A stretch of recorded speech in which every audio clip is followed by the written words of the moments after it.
Yes, let me continue the video. I said in the last video which got cut, P by Q is equal to root 2, where P comma Q are any two integers. This is the point. And Q is not equal to 0. This condition we have now fulfilled. Now what I am going to do to prove that root 2 is rational, we will say A upon B is equal to root 2. Carefully watch. I am changing from P by Q into A by B. Why? Because I am going to make a contrary statement. Okay. And what is that contrary statement? A by B is equal to root 2. Where A comma B are co-primes, okay, are co-primes. What do you mean by co-primes?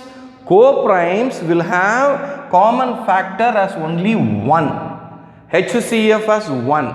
For example, you take a number 14, 14 will have multiples 1, 2, then 7 and 14. Take 25, 25 will have 1, 5 and 25. You see the common factor, only 1 is there. So 14 and 25 are co-primes. So now I am putting the contradiction that this A by B is equal to root 2, where A and B are co-primes. That means it should have only 1 as the common factor. Okay, now in this case what will happen? P by Q can take any value. I can have P to be something like 12 and I can have Q to be something like 9. See 12, what are the multiples?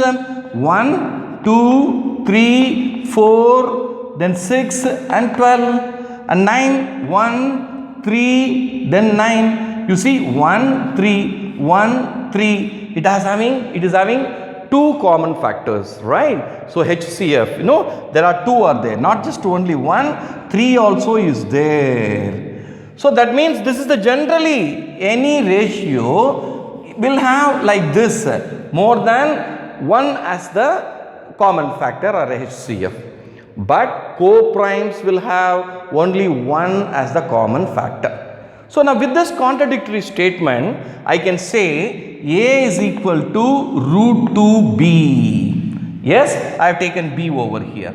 Now squaring both sides, okay, we will get A square is equal to 2B square. Now watch carefully.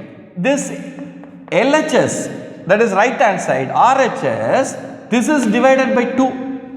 You can divide this by 2. Yes, 2 is there, is divisible by 2. So, by the property of equality, then A square also should be divided by 2. That is, LHS also should be divided by 2. Yes, that means when RHS is divided by 2 and LHS also should be divided by 2. So, that is, we call this as equation number 1. Okay, now what I am going to do in this point, let me erase this. Okay. According to theorem 1.3 in your textbook, what that says actually? It says there is a prime number P, right? A prime number P. For this prime number, if I have an integer A, P upon A square is possible, which means P upon A is also possible. Either you divide by the square or by the number itself. Both are possible. A simple example you can take, for example, 12 divided by A, you take it as 2. 2 square is how much? 12 upon 4, that is 3. In this case, again P is 12 and A is 2, okay, that is equal to 6. So, this is possible. So, according to the theorem 1.3, a prime P is divisible by square of A, where A is an integer, then it is divisible by A is also possible. So with this property, that is theorem 1.3. I apply that into equation number 1. What it says, a square is also divisible by 2, right? When a square is divisible by 2, it implies a also is divisible by 2. You can say that also, either in the numerator or in the denominator, it will hold good. Okay, so let me call this is equal to some other integer c, where c is an integer. Okay, keep this in mind. So from this I can say a is equal to 2c. Now again I am going to square it now. Squaring, you will get a square is equal to 2c the whole square. That is equal to 2. I take the 2 out and 2c square I keep it. Right. So I can say a square is equal to 2 into 2c. Now what is there you see? A square is equal to 2b square. Call this as equation number 2. A square is equal to 2 into 2c square, and here a square is equal to 2b square. Watch carefully. Here this RHS again is divisible by 2 because there is a factor 2 is there, and that means LHS also is divisible by 2. A square also is divisible by 2. Now here a square is divisible by 2 and here also a square is divisible by 2. What does it mean? A and B are two co-primes. A and B are two co-primes. That means it should have only one as its HCF. But and by method of contradiction, I am proving that A is divisible by 2 here, and here also I am proving B also is divisible by 2. That means A comma B is having one more HCF common factor, that is 2. It is having one more common factor, that is 2. Is not that contradictory? It is supposed to have only one as the common factor because we have assumed it to be co-primes, but by the proof we are showing that it has one more 2 also as the common factor. That means 2 root 2 is not a rational number. Again, root 2 is not a rational number. If root 2 is not a rational number, it automatically falls that it is irrational number. It is like this.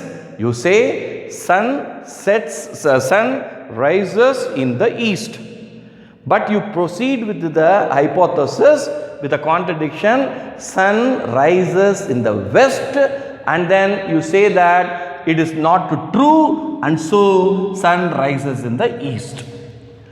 I hope you understand. I made this whole lecture in English because I felt only I can comfortable with English, so I have done it in English. आप इसी को एक बार हिंदी में भी समझाइए, learn करिए, समझिए, ठीक है, but it will take time. It will take time. Don't worry. Only one problem, root 3 and root 5. Method is same. Okay? Method is same. I really thank, this is the whole proof which is coming under theorem 1.4, and I did research so much on this topic. I did so much of research, and I thank Wikipedia. I took it from Wikipedia, and from there I understood this concept, and the morning I had a big interaction with Arun sir. And then I thought, okay, I should shoot this video because I should be first clear, that root 2 is irrational. Yes, it's quite a difficult method. There are 3 methods are there to solve it. In Wikipedia, you can check it. But in our NCERT, in our India, we usually follow in 10th standard this method of proof by contradiction. I hope you understand. And I do not expect that you should understand one time. I have tried it 2-3 times, and then I have shot this video today. I hope you will enjoy it and understand it. Thank you so much.